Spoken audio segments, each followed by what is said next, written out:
the Indiana Fever appears to be re-signing Damiris Dantas. Here it says, courtesy of the Clark Report and Underdog WNBA, Damiris Dantas is expected to re-sign with the Indiana Fever.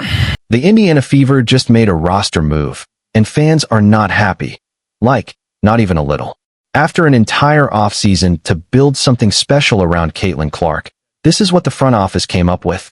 No spoilers just yet, but the reaction from the fan base already tells you everything you need to know. Before we break it all down, I want to hear from you. Do you think the Indiana Fever are doing enough to build a championship team around Caitlin Clark, or are they already falling behind? Be honest. All right, the Indiana Fever continue to make moves to fill out this roster. They had a huge announcement on a re-signing today, and we also have other moves that are being made around the W. Let's get right into it, because the Indiana Fever are making off-season moves, and the reaction from the fan base is exactly what you'd expect when a team with Caitlin Clark starts making head-scratching decisions.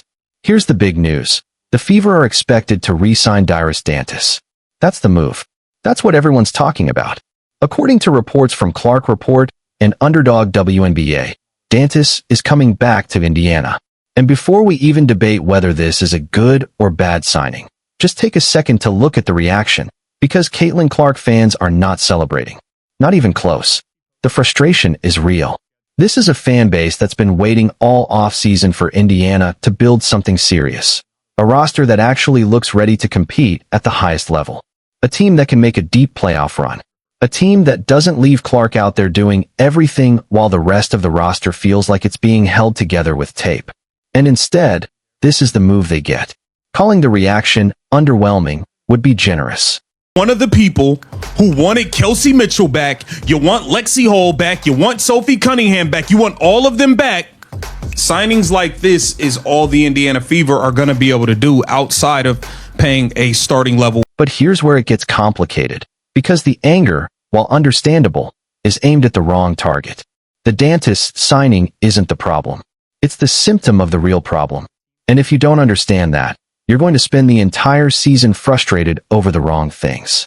So let's break it down properly. The Indiana Fever already have major money committed to Caitlin Clark, Kelsey Mitchell, and Aaliyah Boston. Those three alone take up a huge portion of the salary cap. And here's the reality. If you're one of the fans who wanted Kelsey Mitchell back, wanted Lexi Hull back, wanted Sophie Cunningham back, if you wanted to keep the whole core together, then moves like signing Damiris Dantas are exactly what the rest of the roster is going to look like. That's not bad management. That's just math. Minimum contract players like Damiris Dantas, she's probably going to be on a minimum. I hope they signed her to a minimum. If they paid a nickel or a penny over the minimum, it's gonna go fully on against the cap. It's a big mistake. This is a minimum contract, I'm assuming. And if you are in we need to bring back Kelsey, we got to bring back Sophie, we got to bring back Lex, we need to bring back all. When you lock your money into your core, everything else quickly becomes minimum contract territory. And that's exactly where Dantas fits. She's almost certainly coming back on a minimum deal. And honestly, if Indiana paid even a penny above that, that's where the real mistake would be. The extra cap hit, the loss of flexibility, it just wouldn't be worth it. But if this is a minimum signing, then the logic is there, even if the excitement isn't. Here's what Dantas actually brings to the table: familiarity. She knows the system, she's played alongside Caitlin Clark, and she understands how the offense flows. That matters more than people think. She can also shoot the three and stretch the floor, at least enough to keep defenses honest. And when you're building around Clark and Aaliyah Boston in the pick and roll, spacing isn't optional, it's essential. Those are real, tangible reasons a front office would bring someone like her back instead of rolling the dice on a complete unknown. I like Dantas because she can shoot the three, but I didn't want to re-sign Dantas because I don't believe she can move. She can't move, in my opinion. I thought there were better young options that you could get on a minimum, like potentially a Amenwede from the Golden State Valkyries, Ticia Amenwede. I love her game, her energy as a young big coming off the bench, but maybe the Indiana Fever feel like they have a player like that. But here's the honest counterargument, and this is where things really start to split the fan base. Familiarity is nice. Experience is fine.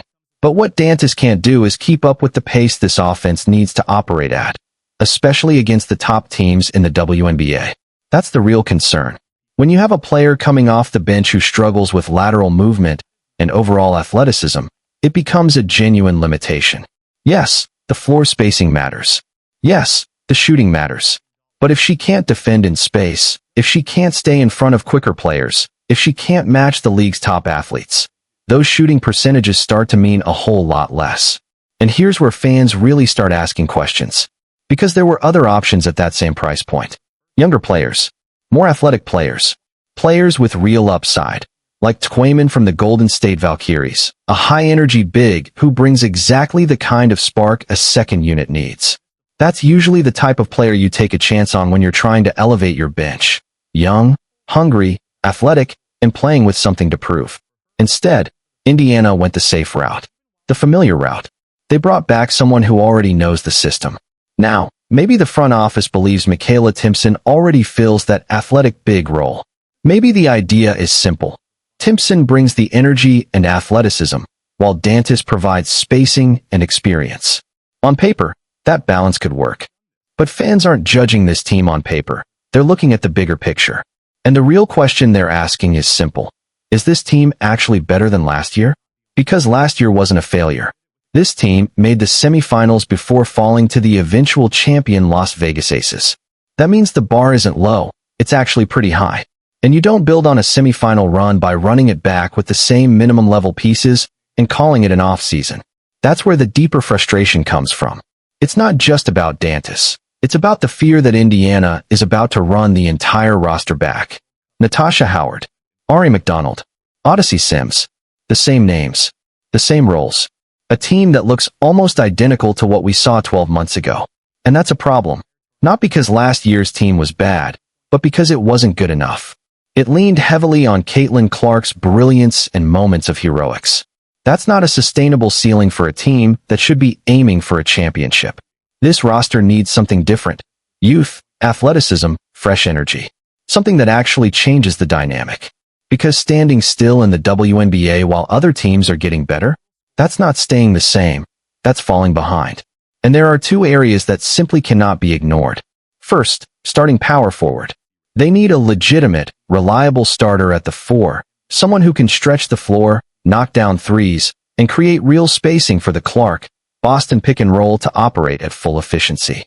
That player doesn't clearly exist on the roster right now. Second, backup point guard. Caitlin Clark cannot do everything. She can't be the primary ball handler, creator, scorer, and emergency bailout option every single possession. She needs real support behind her, someone who can run the offense without things falling apart. Now add context from around the league. Teams are making real moves. Dallas is clearing cap space and positioning for a potential Azure Stevens signing, a move that actually shifts a team's ceiling. The Aces are reloading around Aya Wilson, continuing to build on a championship core. Indiana, they're re-signing Dantas and hoping continuity carries them forward. And that's where the disconnect hits hardest. Because the Fever have Caitlin Clark, a generational talent. A player who didn't just change the team, but transformed the entire franchise. Attendance skyrocketed. Revenue exploded. A $78 million training facility is being built. The resources are there. The spotlight is there. The opportunity is right now. But windows in sports don't stay open forever. That's what fans are worried about. They're not just questioning this move. They're questioning whether the front office truly understands the moment they're in. Because wasting a healthy Caitlin Clark with a run-it-back roster isn't just frustrating. It's a missed opportunity for something much bigger. There's still time. The off-season isn't over. But right now, fans are watching closely, and they're not impressed. So the question stands. Is Indiana actually building something great? Or just settling for what's familiar?